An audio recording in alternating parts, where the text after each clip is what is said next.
Well, welcome everyone, and thank you for joining us for our series of webinars on healthcare. And I'm Cassie Barlow. I'm the president of the Strategic Ohio Council for Higher Education. And we are very lucky today to be joined by Katie from Premier Health, who is a physician assistant. I want to start, though, by thanking the Ohio College Check Prep Association for helping us to put on these webinars. And we're gonna dive right in. So thank you again, Katie, for being here with us today. We really appreciate it. Thanks for having me. So Katie is a physician assistant at Miami Valley Hospital, works for Premier Health. And we want to hear a little bit about your job. So what is it that a physician assistant does? And how does it relate to the success of Premier Health? So my job as a physician assistant is pretty broad, I think, in a sense. I'm able to see patients and obtain medical histories, conduct physical exams. I can order and interpret diagnostic tests that I feel are necessary based on the kind of history and physical exam that I've obtained to basically diagnose and treat illnesses. I'm able to prescribe medications, and then I can also perform procedures. And sometimes I first assist in the operating room as well. I think kind of collectively, all of these skills help me provide good patient care and evaluate the patients that are coming into the hospital, which I think helps, patients want to come back, ultimately contributing to the company's success. Fantastic, fantastic. So without physician assistants, and probably a bunch of you, I imagine, Yes. Premier Health would have difficulty being effective, I think, in our community, it sounds like. So what does a typical day look like for Katie? You get into work, you grab your cup of coffee, and obviously you have the potential to work multiple shifts, I think. Yes. What does that day look like for you? So I, being a hospital-based PA, work 12-hour shifts. My day always start and end roughly the same. We have something that we call sign out. So the day team will sign out to the night team. We'll run all the list with all of our patients of things to be worried about overnight, things that need followed up on. And then the night team signs out to the day team again 12 hours later. So it's helpful for us to kind of know who's on our service and then what issues we might run into overnight and then things that need followed up on. And then kind of the in-between time is always a mystery and is very variable day to day. My responsibilities with the Trauma and Emergency General Surgery Service are I respond to all trauma activations. So that could be anywhere from car accidents, people who have fallen, gunshot wounds. It really just depends. It's summertime now, so motorcycles are out. And then seeing new consults, whether that's for trauma that the emergency medicine service worked them up and they have, orthopedic injuries, broken bones, and they need to come into our service and get admitted to the hospital, I will see them. And we also do the emergency general surgery side of things. So people that come in with acute appendicitis, a bowel obstruction, we see those patients too. And then kind of sprinkled throughout here are all of the patients admitted to our service that I'm responsible for overnight. So when issues arise, like patients have suddenly developed nausea and vomiting, and we need to do something about that, I'm the person that gets called and needs to deal with that. So sometimes I'm, talking to family members and updating them. Sometimes I'm, reminding patients why they're even here in the hospital because they're confused and aren't sure what's going on. So it really depends. So your typical day is very busy. Yes. And also very variable. Yes. Every day looks a little bit different, although there's probably some themes. Every day looks very different. Yes. So tell us how long you've been working for Premier Health and how long you've been in the physician assistants and healthcare business. So I have been here for almost 4 years now. This is actually still my first job since I graduated from PA school. So basically my whole time in industry has been doing this and I love it. Fantastic. That's great to hear. And what is that one thing that, gets you up every day and helps you to jump out of bed and want to get to work? What is the thing that you love about your job? Yeah, I think the biggest thing, as we've kind of already talked about, is that every day is a little bit different. I think if I was in an office doing the same monotonous thing every day, I would get really bored with that. And I really like taking care of patients when they're sick and we can make them better. It's like that's really rewarding to me to, have sick patients come in, and then when they're finally able to discharge and go home is awesome.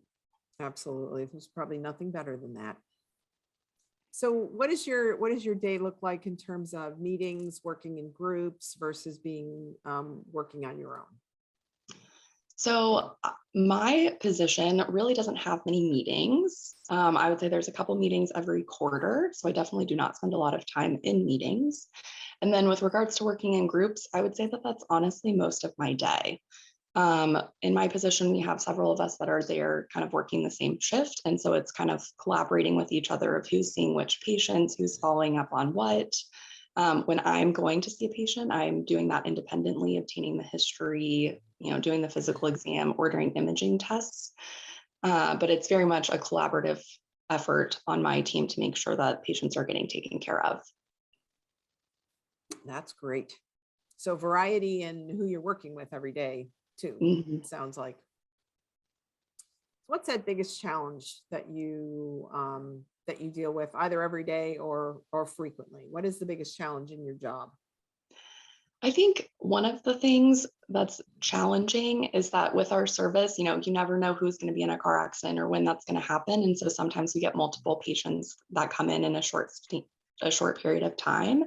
And so being able to kind of critically think through prioritizing patients and making sure that they're getting taken care of. Absolutely. What needs to be what is most urgent in a field where everything is urgent, right? Absolutely. So what is that environment? If you could describe the environment for someone who's really never been in a traumatic situation, what is that work environment that you live in every day? Yeah, so I kind of bounce around throughout the hospital.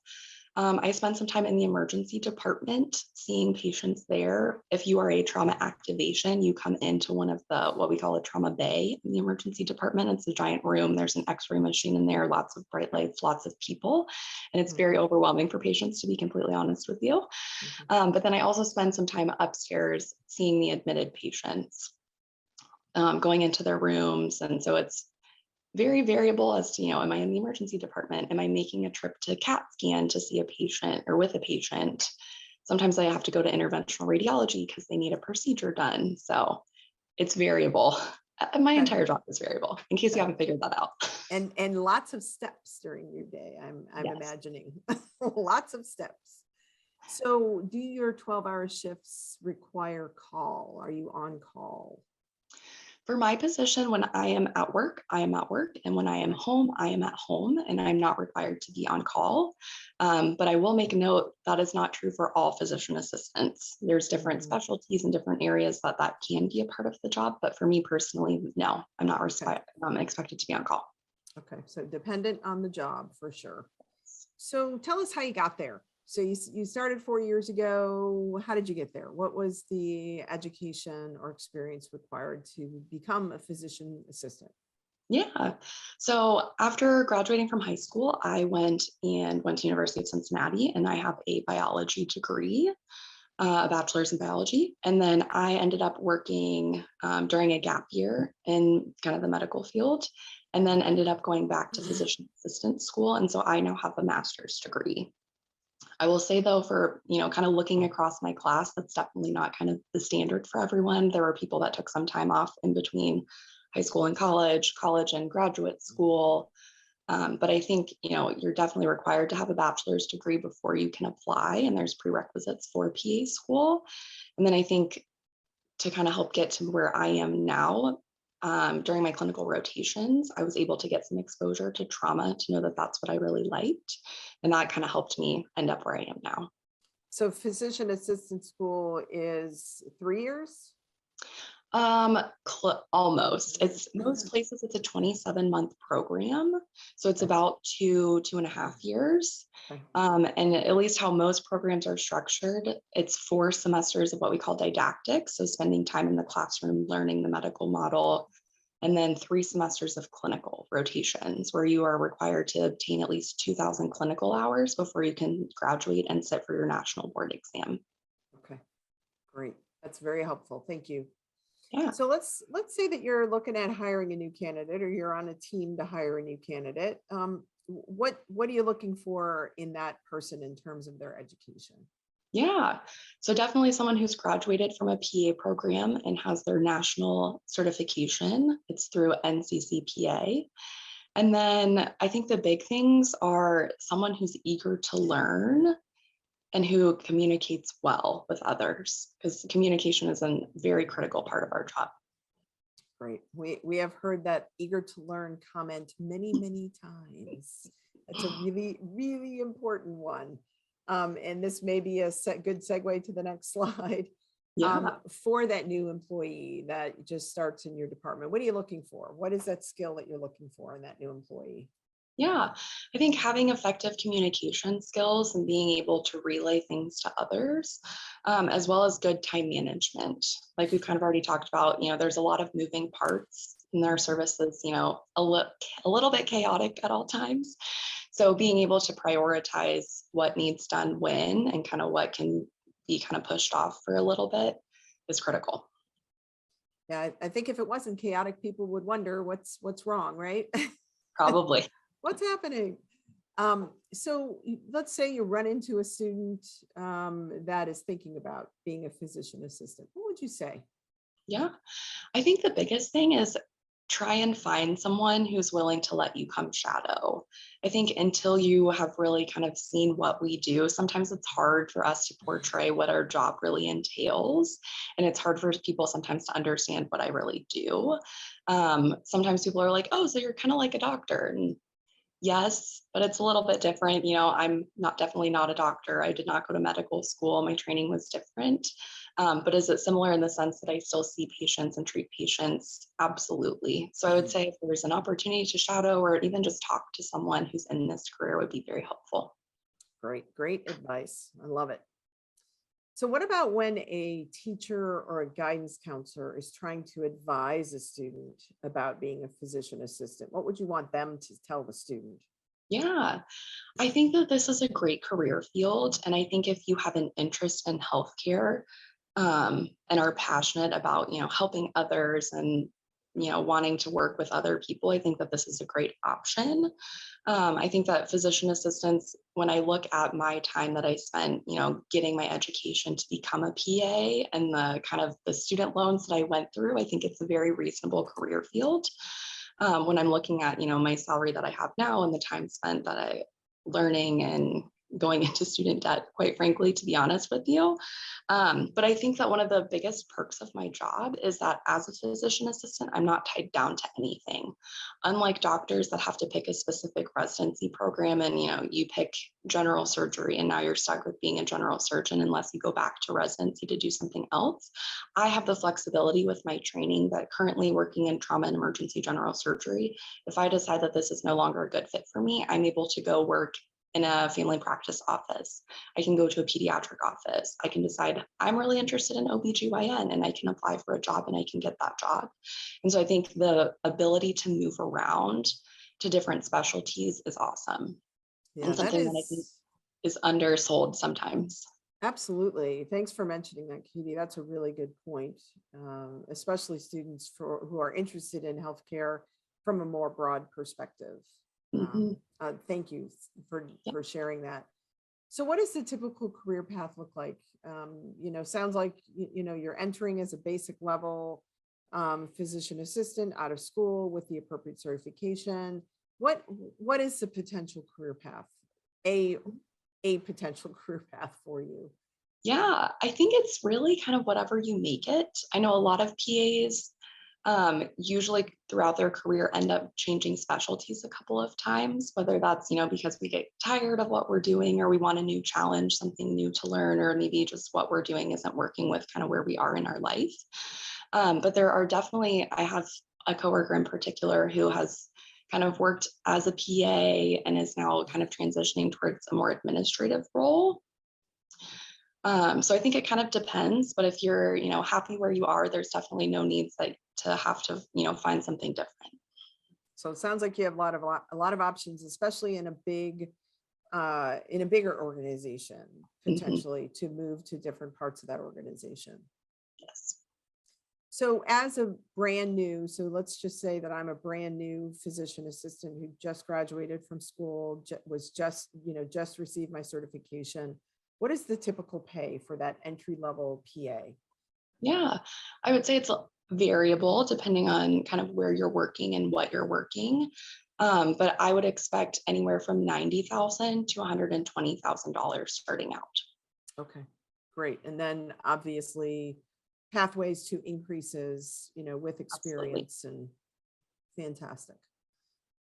So Katie, I asked you a lot of questions. I'm sure I missed something. What would you want a student who is watching this video, or a teacher or a counselor who's watching this video, what would you want them to know that we didn't talk about already?